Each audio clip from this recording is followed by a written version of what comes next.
بله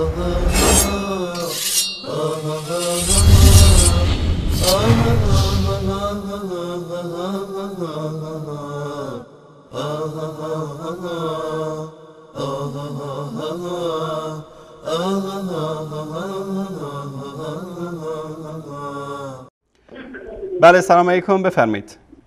خسته نباشید آقای انصاری. سلامت باشید برادر عزیز. جواد تماس گرفتم. آقای جواد؟ بله بله. بفرمایید جواد جان برادر عزیز، صدای شما داره پخش میشه.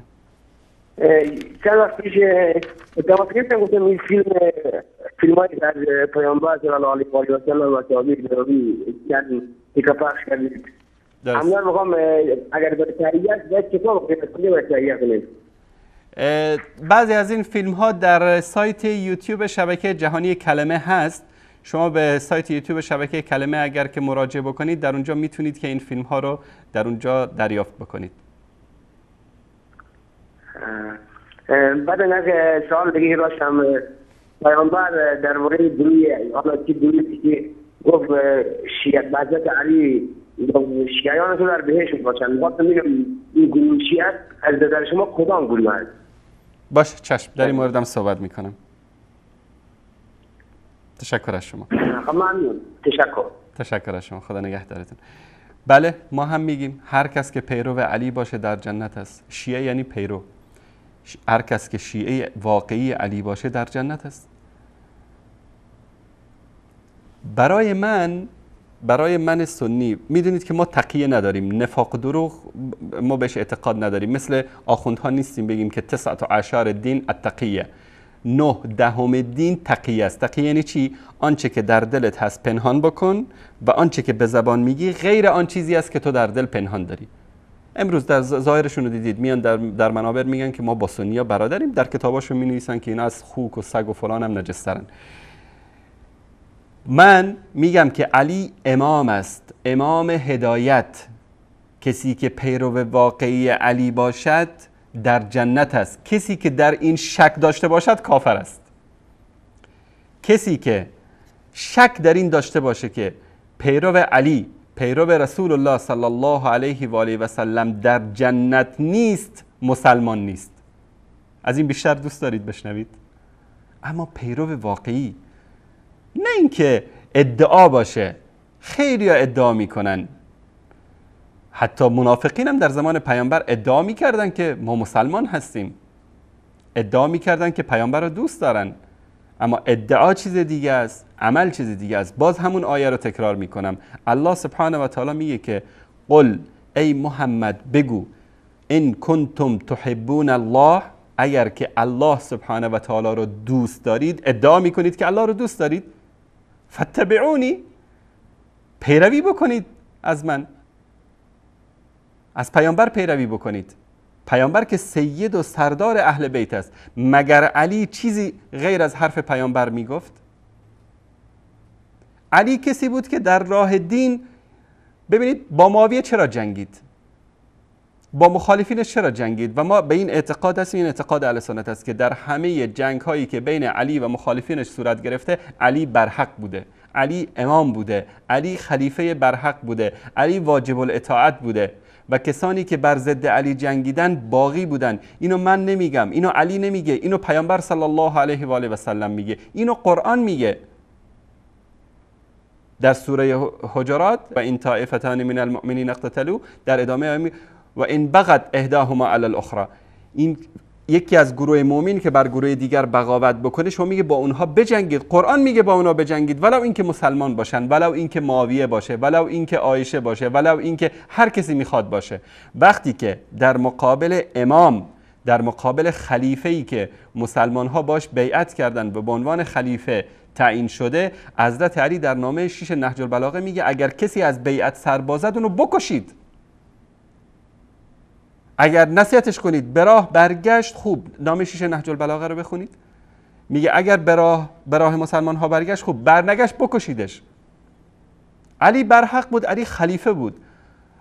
علی مگر خارج از قرآن صحبت میکرد؟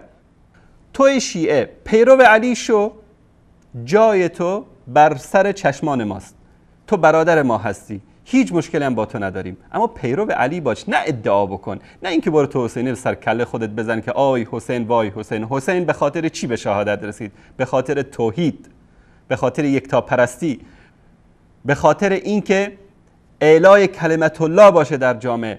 حسین رفت خودشو قربانی کرد.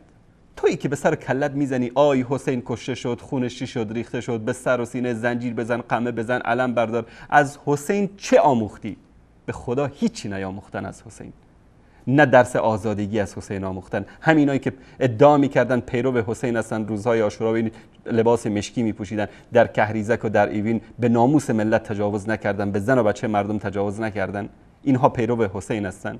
شما رو به خدا امروز حسین زنده بشه، اولین کسی که از اونها اعلان براءت خواهد کرد حسین است. اینی که امروز نشسته ولی فقیه، نائب برحق امام زمان، وضعیت زندگیش رو ببینین. آیا علی اینطوری زندگی میکرد؟